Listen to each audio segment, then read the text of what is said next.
It will never stop overwhelming me what human beings are capable of in crisis. And you just saw it with these two guys who could be your brother, your buddy, your bowling partner. So in trying to figure out what we're dealing with, what kind of animal this is, and what he has in him, I met this guy named Rick Goddard, who lives right next to the family, understands the surroundings also, and gave me some really great insight into how hard it'll be to catch this guy, but also about what's happening in the community and what's true and untrue. Here's Rick Goddard. He knows this family very well. How old is she? She's 20 years old, and it's a college hangout, and so she was going to go hang out with her friends at the bowling alley last night, and she got a call on her way there and said that something was going on there and not bother showing up, and fortunately she didn't. That's an interesting way to be told about a mass shooting going on. She didn't, speculate at that time that's what had happened. She didn't know that's what had happened. Somebody just said, stay away from here. Yeah, there's something going on. Don't come, to Lewiston now. They're locking everything down. What do you think about why Lewiston? I don't know why he chose that particular spot, but I mean, population-wise, where there's actually a populace of people, that's it. I mean, it's the closest place to here. Exactly. That's the only place where you could go to do something. You know what I mean? This is country, that's the city, and there's only things to do in the city if you want to do something at night. The situation with him being a veteran, and from what I've heard, he was in the veteran hospital, and he was hearing voices and stuff, and for him not to get the help that he needed, our veterans aren't getting the help that they need. A guy with his kinds of skills, the initial numbers were much higher. Then they came down, thank God, right? Sure.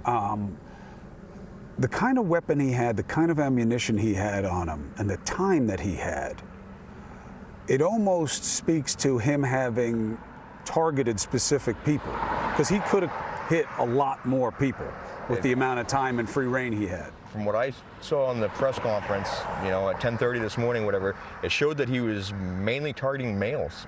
And there was only, from what I saw at the time, there was one female casualty. So he was being precise, I would say. I wouldn't say it was just a random shooting spree at that point. He was definitely targeting certain individuals. Now, of him, you've never had any indication, other than that he was a veteran, that he had any kind of edge to him or No. any kind of animus? None. Never heard a negative thing about any of the family. Not a single negative thing. And the reputation of the family? Very well known. I mean, it's a small community, and they're a well-known, part of this community, and never heard a negative thing about any of them. He had been gone, as far as you know, in the service, and then came back home recently. Correct, last year or so. And you had no indication of what he was up to, except that you saw him working with the family doing what? Farming, helping his father hay this field. That's when I saw him. And what was the reaction of this community to this news? I can only speak for myself, but I mean, it's mind-blowing. It's just, this is something that doesn't happen here.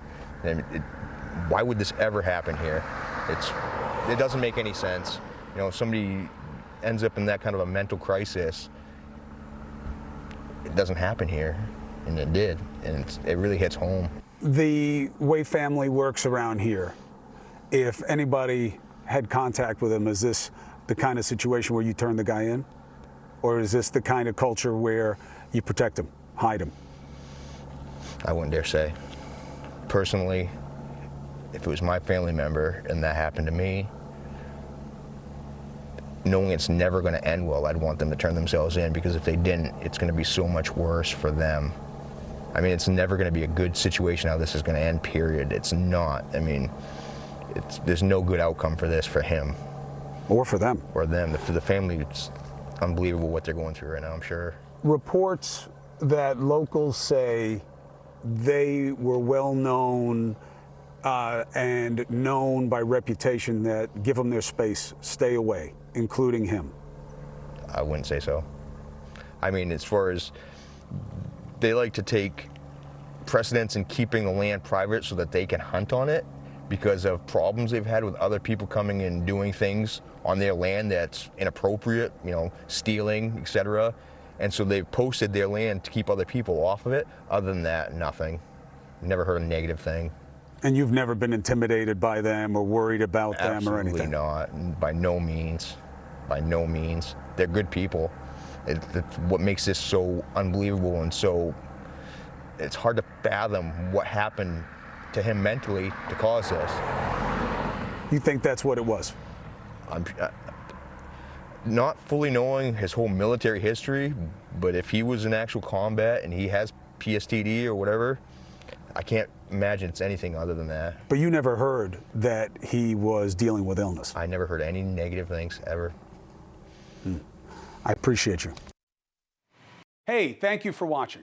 Please go to newsnationnow.com, newsnationnow.com, and you can find News Nation on your television provider. And don't forget to click the red subscribe button down below.